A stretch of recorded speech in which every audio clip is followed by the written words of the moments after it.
Вот такой вот заросший палисадник у нас есть. В общем, не было времени его облагородить. Ну, сейчас мы его вот этой вот косилкой, электрокосилкой зафигачим. И посмотрим разницу в том, что сейчас, и в том, что будет. Вон там у нас и черешня есть, и не абрикос, извиняюсь, персик есть. Тут смородина, еще ничего не обрезалось. Это груша офигенная, сладкая. Она сортовая, кстати, не дичка. Тут тюльпанчики. Тут я уже немножко скосил. Ну, сейчас глянем, что оно получится.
Ну вот, если у кого-то еще есть сомнения насчет того, что покупать такую газонокосилку или нет, я имею в виду не именно Татру, а вообще газонокосилку, то вот смотрите, в принципе, можно архитектурно даже и клумбочки делать.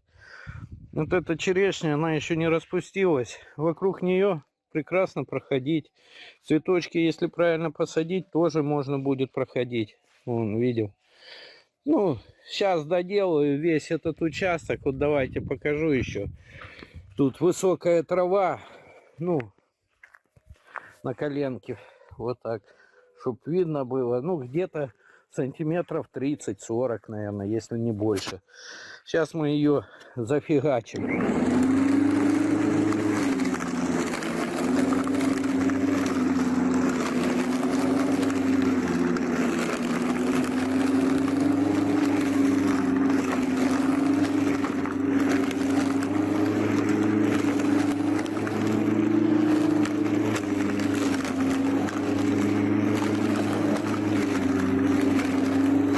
Ручками не сильно такое повырываешь.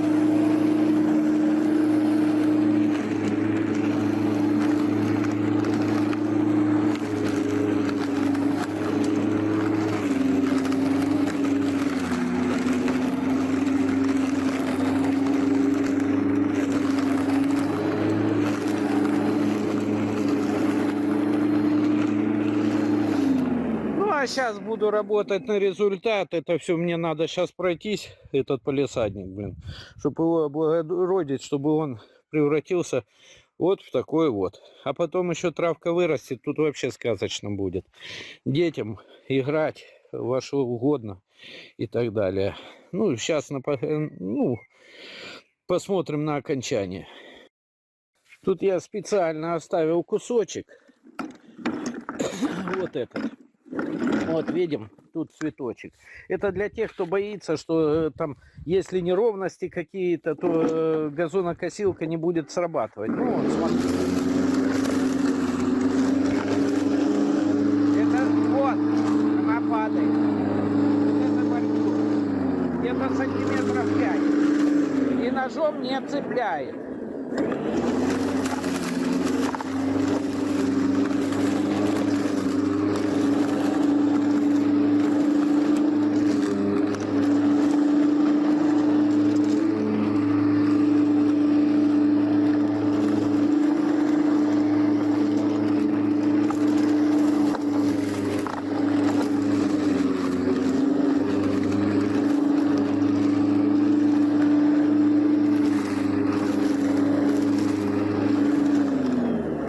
На этом все. Ну вот, смотрите, к примеру, вот так.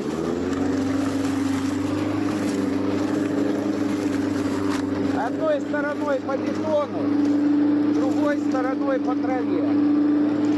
И нормально. Или вот, к примеру, тут кочка у нас.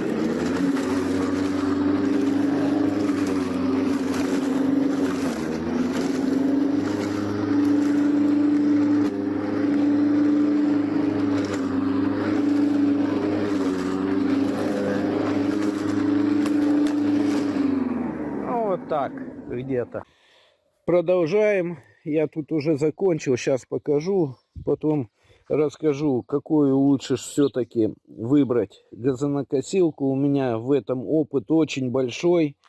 И соседи у нас здесь есть, у которых есть такие вещи. И брат у меня тоже покупал газонокосилку на аккумуляторах. Соседка вон бензиновую купила. Теперь не знает, что с ней делать. Ну, в общем, есть о чем тут поговорить. И за мотор, и за все остальное. Ну, а вот это у нас пропахало, можно сказать. Вот этот участок довольно-таки хорошо. Все получилось очень аккуратно, если перемотать начало видео и посмотреть, что там было, да, не посмотреть, как оно выглядит сейчас. Видим, цветочки моего оператора практически я не зацепил. Вот они, вот тут тюльпанчик немножко зацепил, там один листочек, ну, когда проходил между этой черешней и тюльпаном. Ну, ничего страшного, она не обиделась. Здесь я все окультурил, даже вот такие вот цветы. Здесь прошел тоже, то есть маневренность и качество кошения травы очень высокое у этой газонокосилки. Вот видим, даже здесь я окультурил персик наш. Вот тут, хотя тут ямы, все равно прошел. Смородину прошел тоже по ямам, ничего страшного не было. В общем, нормально. Главное подтачивать ножи. Вот то и все. Ну и теперь немножко расскажу о том, какой выбор все-таки сделать по поводу вот такой электрокосилки. Триммеры, конечно, это очень хорошо, но они тяжелые в руках. И не каждый человек может его, допустим, бензотриммер удержать. Ну, к примеру, если брать вот эту газонокосилку и бензиновый триммер, который у меня есть, и аккумуляторный. Аккумуляторный он тоже нелегкий, кстати. Это так кажется. А поноси его за собой, так тоже спина будет болеть. И это все я прошел за час. Вот, видим. И аккумуляторным триммером, ну, его хватает у меня на 40-50 минут. Если вот такого вот плана трава высокая. И это очень хорошо. Если бы фрезу поставил, его бы хватило на полчаса. Ну и теперь за электрокосилки. Не только за электрокосилки, а просто за газонокосилки.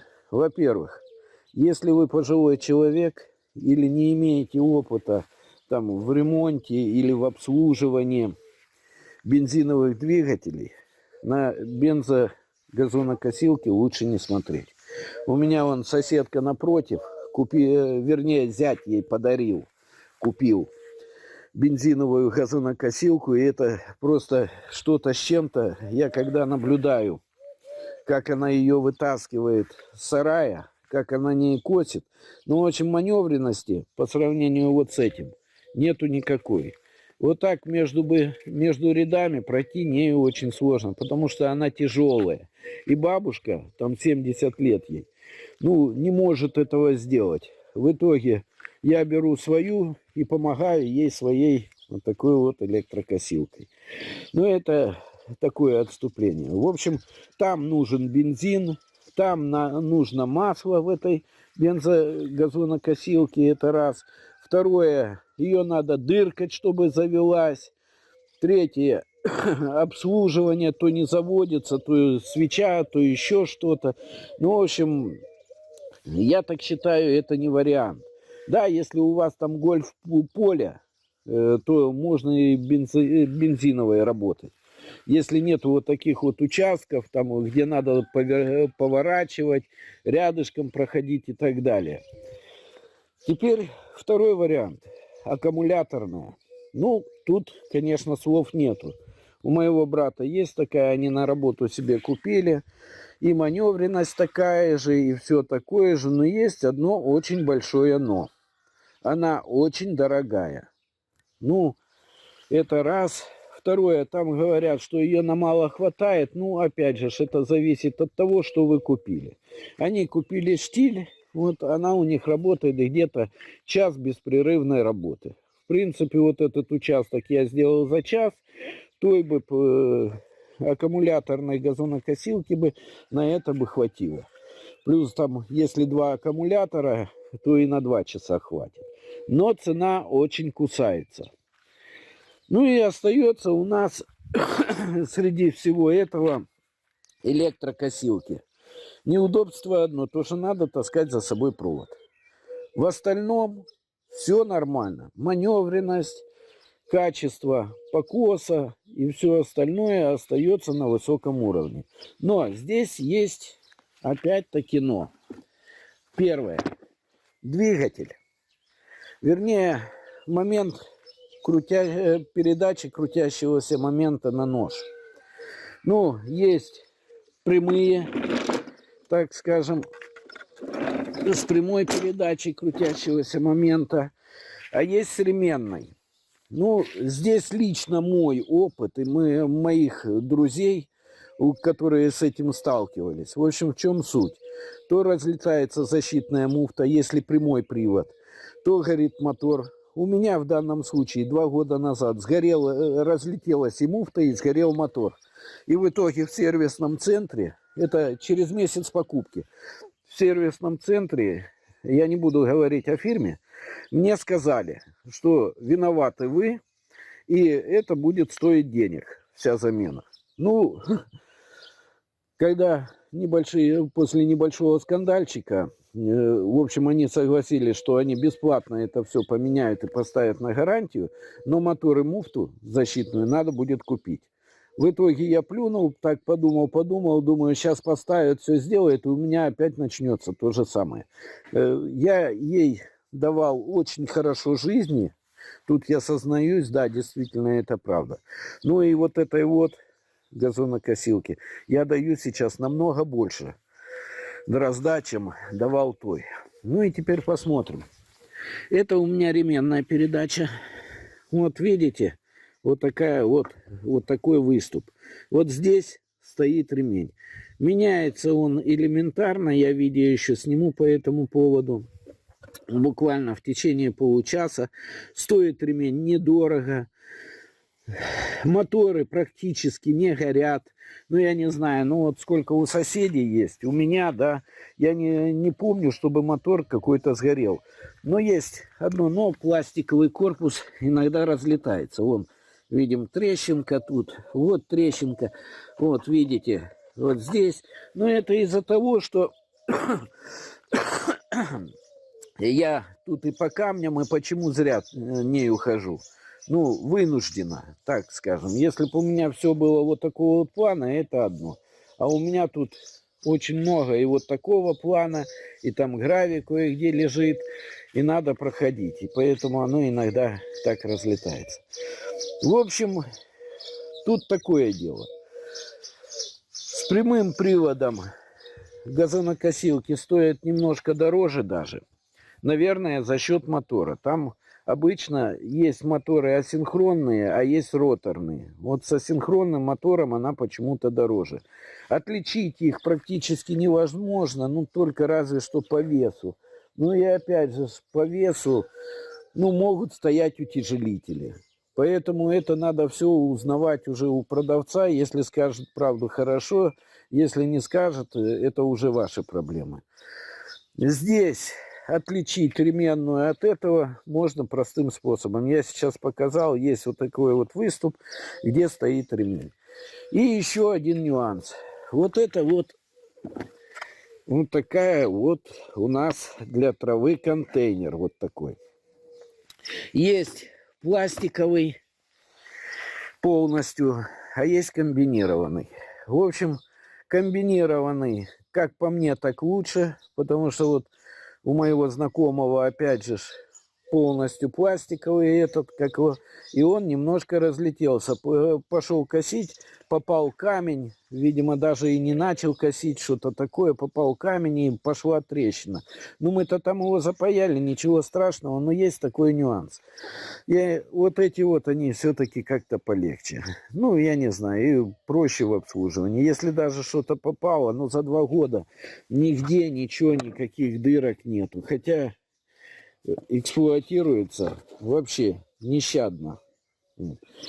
И неважно, Татра это или еще какая-то, это, по мне, так они все практически одинаковые. Там можно просто переплачивать за бренд, просто смотрите на качество корпуса, пластмассы, и чтобы была ременная передача. Ну, с прямым приводом я не знаю. Там сейчас, наверное, будут рассказывать, что у меня там и 10 лет работает. Ну, 10 лет она может работать, если у вас нету веток и нету камней на этом как его, на участке.